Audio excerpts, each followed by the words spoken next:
안녕하세요. 오늘 저희가 함께 깊이 들여다볼 자료는 윤명수님의 8강 그리스도와 연합된 관계는 무엇인가 이입니다. 고린도전서 1장 30절 31절을 중심으로 하는데요. 그리스도인이 된다는 것의 영적인 의미, 또 그 결과로 우리가 뭘 갖게 되는지 이걸 좀 파고드는 내용이죠. 네, 맞습니다. 핵심은 그거예요. 하나님께로부터 나서 그리스도 예수 안에 있는 존재가 된다는 것. 그리고 그 결과로 네 가지 중요한 영적 자산, 그러니까 지혜, 의로움, 거룩함, 구속함이 주어진다는 거고요. 이게 그냥 신앙 용어가 아니라 실제 우리 신자의 정체성이자 소유라는 걸 강조하고 있습니다. 맞아요. 그래서 이번 시간에는 이 자료가 이야기하는 핵심들을 좀 하나하나 풀어보면서 그리스도와 하나 된다는 게 구체적으로 어떤 변화를 가져오는지, 그리고 우리가 얻는 이 영적인 자산들이 실제 삶에서는 또 어떤 의미인지 여기에 좀 집중해 보려고 합니다. 좋습니다. 아마 이 내용을 들으시면서 나의 영적인 이해가 좀 더 깊어질 수 있겠다, 그런 시간이 될 것 같아요. 자, 그럼 시작해 볼까요? 네, 그럼 가장 기본이 되는 개념부터 시작하죠. 하나님께로부터 나서 그리스도 예수 안에 있다. 이 영적 신분 말입니다. 이게 우리 시작의 하나님이고 지금 우리가 있는 자리가 그리스도 아니라는 걸 딱 선언하는 거죠. 그리스도 안에 있다는 말이 사실 좀 신비롭게 들리기도 하는데요. 이게 정확히 어떤 상태를 뜻하는 건지 자료에서는 어떻게 설명하고 있나요? 연합됨이란 개념을 좀 중요하게 다루는 것 같던데요. 아, 네, 아주 중요한 부분이에요. 자료에서는 그 레위기 1장 4절을 가져와서 설명하는데요. 구약 제사를 보면 제물 드리는 사람이 제물 위에 손을 얹잖아요. 네네. 그게 바로 그 사람하고 제물이 완전히 하나, 그러니까 동일시된다는 상징이었어요. 이 동일시를 통해서 제물이 하나님께 받아들여진 거죠. 연합되었다 이렇게 표현합니다. 재물의 가치가 곧 그 사람의 가치가 되는 거로군요. 그러면 이게 우리 그리스도인에게는 어떻게 적용될까요? 네, 바로 그게 신자와 그리스도의 관계를 설명하는 핵심 비유입니다. 우리가 믿음으로 그리스도와 연합될 때 하나님께서는 우리를 그냥 그리스도와 똑같이 보시고 받아주신다는 거예요. 우리의 어떤 상태나 자격 이런 것 때문이 아니라 우리가 연합한 그 그리스도께서 완전하시기 때문이에요. 그렇군요. 그래서 에베소서 2장 13절 같은 말씀, 전에 멀리 있던 너희가 그리스도 예수 안에서 그리스도의 피로 가까워졌느니라. 이게 가능한 거죠. 그러니까 머리이신 그리스도하고 지체인 우리가 한 몸처럼 여겨져서 그리스도께서 받으신 그 완전한 인정을 우리도 똑같이 받게 된다는 말씀이시네요.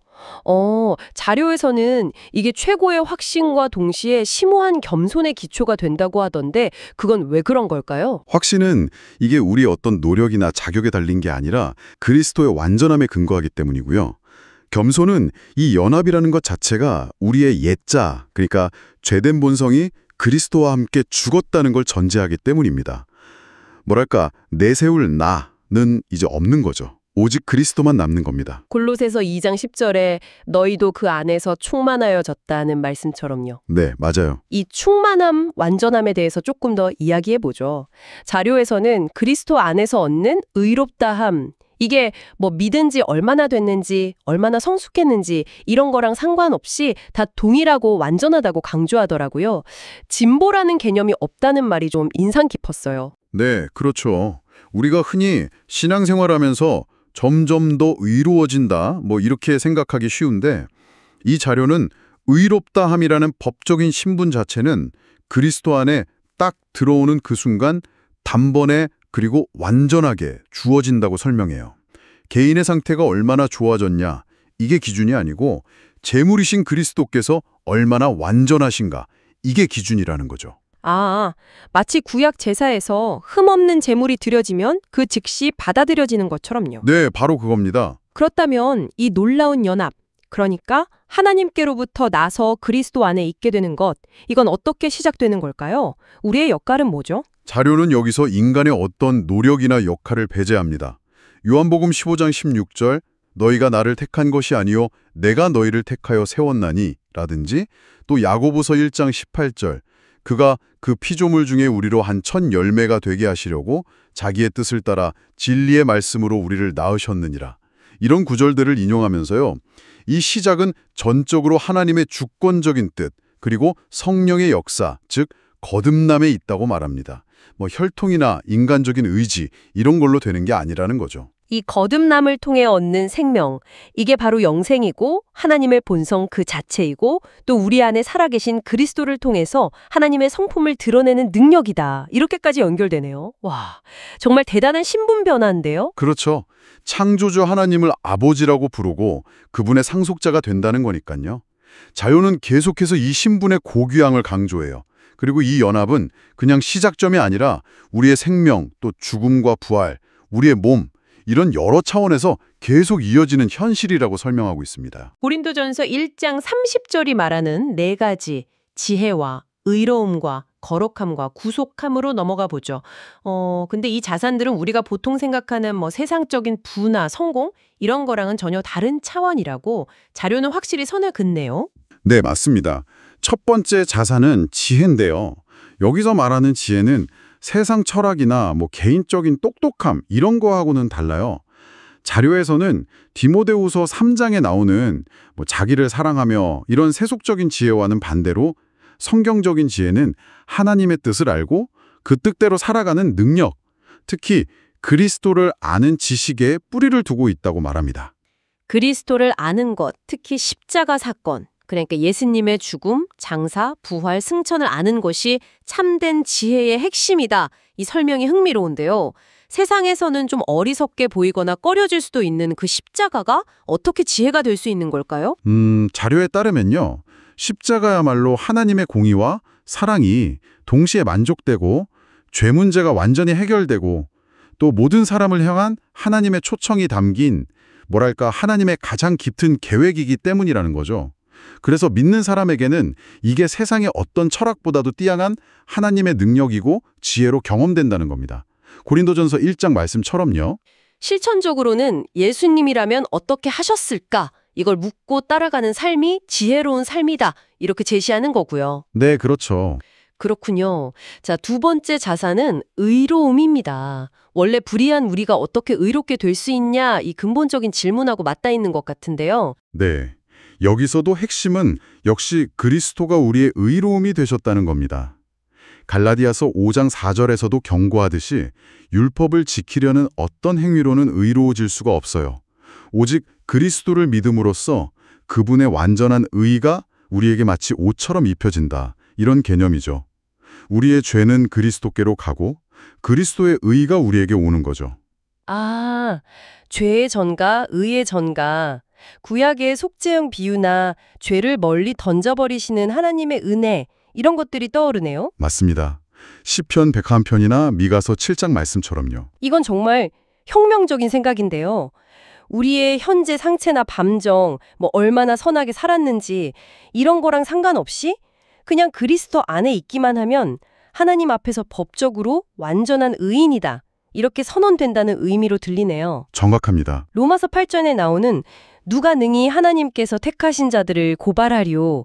이 담대함의 근거가 바로 여기에 있겠군요. 네. 이 의로움은 뭐 부분적이거나 점점 나아지는 게 아니라 그리스도의 의만큼 완전한 겁니다. 자, 이어서 세 번째 자산인 거룩함으로 넘어가 보면요. 이 두 가지는 아주 밀접하게 연결되어 있어요. 의로움이 하나님 앞에서의 법적인 신분이라면 거룩함은 실제적인 삶의 변화와 좀 더 관련이 있을 것 같은데요. 자료는 어떻게 설명하고 있나요? 네.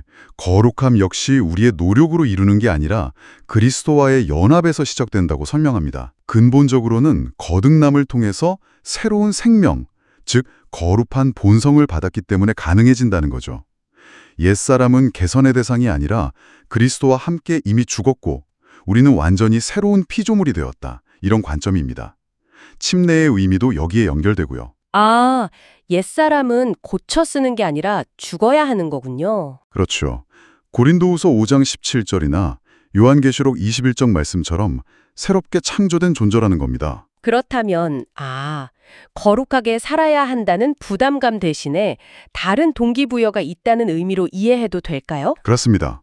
자료는 율법의 요구, 그에 따른 어떤 두려움이나 채찍이 아니라 우리가 하나님의 자녀가 되었다는 그 새로운 신분, 그리고 그에 대한 감사, 또 그리스도의 사랑, 그리고 영원한 구원에 대한 소망, 이런 것들이 거룩한 삶의 진짜 동력이 된다고 강조해요.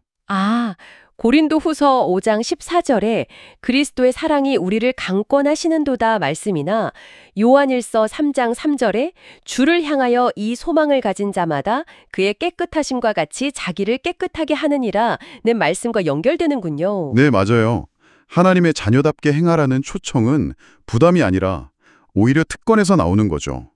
은혜가 동기가 되는 삶입니다. 네, 흥미로운 관점이네요. 자, 마지막 네 번째 자산은 구속함인데요. 첫 축복이자 마지막 축복이라는 표현이 좀 의미심장하게 들립니다. 구속함에는 두 가지 시제가 함께 있다고 자료는 설명해요.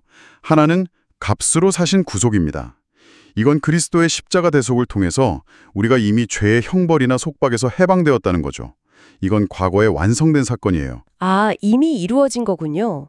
그런데 다른 하나는 아직 완전히 이루어지지 않았다는 말씀이신가요? 네, 그게 바로 권세로 이루실 구속입니다. 로마서 8장 23절에서 말하는 몸의 구속, 즉 우리의 육체가 죄와 죽음의 영향력에서 완전히 벗어나서 부활하는 것. 이건 아직 미래의 일이라는 거죠. 우리는 이걸 소망하면서 기다리는 존재이고요. 완전한 구속은 그리스도께서 다시 오실 때 우리의 몸까지도 영광스럽게 변화되어서 죽음의 지배에서 완전히 벗어나는 바로 그때 이루어진다는 거군요. 누가복음 21장 28절 말씀처럼요. 이 부활의 소망까지 다 포함하는 개념이네요. 맞습니다. 결국 지혜, 의로움, 거룩함, 구속함이라는 이 네 가지 영적 자산은 우리가 그리스도 안에서 이미 받았거나 또 앞으로 확실히 받게 될 모든 좋은 것들을 다 포함하는 겁니다. 우리가 필요로 하는 모든 것이 그리스도 안에 다 있다. 이런 선언이죠. 자, 이 모든 놀라운 신분과 자산이 하나님께로부터 그리스도를 통해 주어진 것이라면 우리의 반응은 어때야 할까요? 마지막 주제인 고린도전서 1장 31절 자랑하는 자는 주 안에서 자랑하라로 자연스럽게 이어지네요. 네, 결론은 아주 명확합니다. 우리의 존재 자체가 하나님께로부터 왔고 우리가 가진 이 모든 영적인 풍요로움은 다 그리스도로 말미암은 것이니 만약 자랑할 것이 있다면 오직 예수 그리스도뿐이라는 거죠. 자료에서는 육신의 아름다움이나 세상 지혜, 재물 같은 것들, 이런 사라질 것들을 자랑하는 건 참 헛되고 어리석다고 지적하죠. 고린도전서 1장 말씀처럼요. 어떤 성도님이 유언장에 전 재산을 기증하면서 영생을 향한 믿음을 보였다는 예시도 잠깐 언급되는데 이게 우리의 가치 기준이 어디에 있어야 하는지를 좀 보여주는 것 같아요. 그렇죠. 인간 본성은 자꾸 자기를 내세우고 자기가 가진 걸 자랑하고 싶어 하지만 이 자료는 그리스도인의 시선은 위의 것을 향해야 하고 또 겸손해야 한다고 말합니다. 하지만 동시에 주 안에서라면 얼마든지 마음껏 자랑하라고 또 권면해요.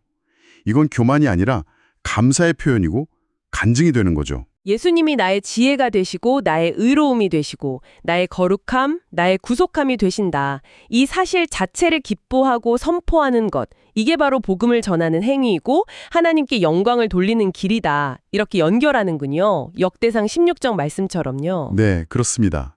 이 자료는 결국 이 모든 영적인 진리를 그냥 머리로 아는 데서 그치지 말라는 거예요. 우리의 존재와 모든 축복의 근원이신 그 주님을 우리 삶 속에서 찬양하고 사랑하고 또 그분을 다른 사람들에게 적극적으로 자랑하는 그런 삶으로 나아가도록 우리를 초청하고 있는 겁니다. 네, 오늘 윤명수님의 자료를 통해서 그리스도 예수 안에서 우리에게 주어진 정말 놀라운 영적 신분, 그리고 그에 따라오는 네 가지 핵심 자산이죠. 지혜, 의로움, 거룩함, 구속함, 이것들을 깊이 탐구해 봤습니다. 이 모든 것이 정말 우리의 어떤 행위나 노력이 아니라 오직 하나님의 은혜, 그리고 그리스도의 공로로 주어진 선물이라는 것을 다시 한번 확인하는 시간이었네요. 그렇다면 이제 이 방송을 듣고 계신 여러분께 한 가지 질문을 드려보고 싶습니다. 이 자료가 설명하는 당신의 영적 신분과 소유, 이 엄청난 진리가 혹시 당신의 머릿속 지식으로만 남아있지는 않습니까? 아니면 매일의 삶 속에서 실제로 당신을 살아가게 하는 힘이 되고 있나요? 어쩌면 오늘 이 시간이 당신의 삶 속에서 그리스도가 어떻게 당신의 지혜가 되고 의로움이 되고 거룩함과 구속함이 되시는지 그걸 좀 더 구체적으로 발견하고 또 그 기쁨을 당신의 언어로 표현해보는 그런 새로운 시작점이 될 수도 있을 겁니다. 오늘 이성찰이 여러분의 믿음을 더욱 생생하게 만들기를 바랍니다.